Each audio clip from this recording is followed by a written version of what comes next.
अशोक चव्हाण ने आज विधान भवन परिसर में पत्रकारों से विविध मुद्दों पर संवाद साधा। इस दौरान अमित शाह द्वारा की गई टिप्पणी पर प्रतिक्रिया साझा की। अमित शहाजींचं वक्तव्य हे सकारात्मक आहे।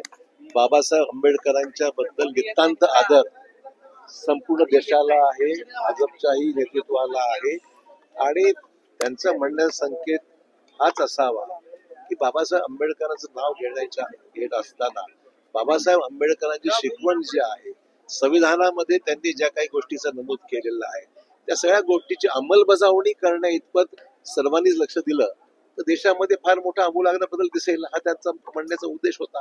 आणि त्यामुळे या विधानाचा विपर्यास करून गैरसमज निर्माण करण्याचा प्रयत्न होतो, हे दुर्दैवी बाब आहे। बाबासाहेब आंबेडकरांच्या बद्दल नितांत आदर आम्हा सर्वांना आहे आणि म्हणून त्यांनी जे काही संविधानाच्या माध्यमातून या देशाला दिलेलं आहे ते त्याचं अनुकरण झालं पाहिजे, त्याच्यामध्ये अंमल झालं पाहिजे। हेच खऱ्या अर्थाने बाबासाहेबांच्या बद्दल आपला जो आदर आहे त्यातूनच खरं व्यक्त होणार आहे।